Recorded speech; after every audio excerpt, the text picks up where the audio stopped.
मी या ठिकाणी एक सेर गहू घेतलेले आहेत.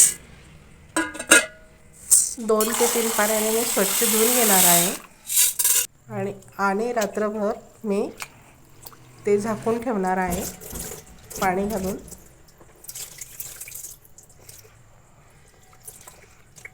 दुसऱ्या दिवशी सकाळी पुन्हा मी ते पाणी चेंज करून घेणार आहे.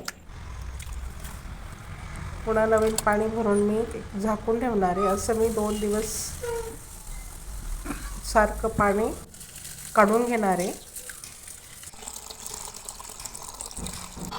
उन्हाळ्याच्या दिवसात 2 दिवस जरी गहू भिजवले तरी चालतात, पण खूप गरम होत असतं, त्यामुळे गहू लवकर भिजतात. 3 दिवस झाले. तिसऱ्या दिवशी मी पहाटे काढून घेतलेले आहेत गहू आणि ते काढून मी मिक्सरमध्ये दळून घेणार आहे.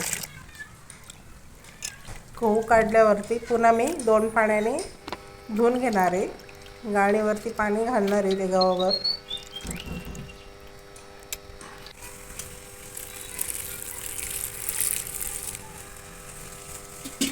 बघू शकता तुम्ही.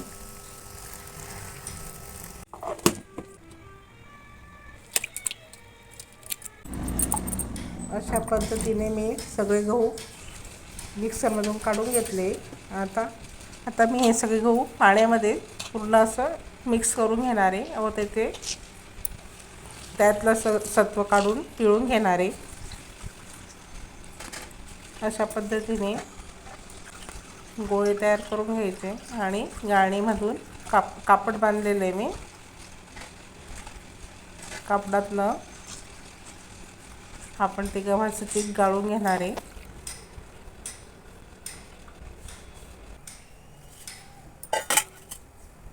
असं आपण 2 वेळेस ते गव्हाचं पीठ काढून घेणार आहे धुवून. मी या ठिकाणी रात्रीतनं पण एकदा पाणी चेंज केले आणि पहाटे पण पाणी काढून घेतलेले. आता 1 दिवस चिक राहू दिलेलं होतं मी. आता वरचा पाण्याचा चिकाचा थर काढून घेणार आहे आणि आपण फक्त खालचं चिक बसली. या ठिकाणी मी पाणी कोमट करून घेतले थोडं. 1 ग्लास मी पाणी यात मिक्स करून घेणार आहे. चिक जास्त घट्ट झालेलं आहे ना, त्यामुळे आपल्याला थोडं पाणी मिक्स करून घ्यायचं आहे आधी. आणि आता चिक मोजून घ्यायचं आहे. त्या प्रमाणात आपल्याला पाणी गरम करायला ठेवायचे. मग आपण चिक आटून घेणार आहेत. 1 पातेली चिक आलेलं आहे आपलं. जेवढं चिक आहे तितकंच पाणी आपण गरम करायला ठेवू. हवं तर आपण हाताशी थोडंफार पाणी गरम राहू द्यायचं. एखाद्या वेळेस काही गव्हांना जास्त पाणी लागतं. मी मीठ टाकून घेतलेले आहे. आपलं पाणी गरम झालेलं आहे. त्यात आता मी चिक टाकून हाटून घेणार आहे. या पद्धतीने चिक हळूहळू टाकून मंद गॅसवरती आपल्याला हाटून घ्यायचं आहे. आपलं चिक हाटला गेला आहे. त्याच्यात की थोडी पडू द्यायची नाही.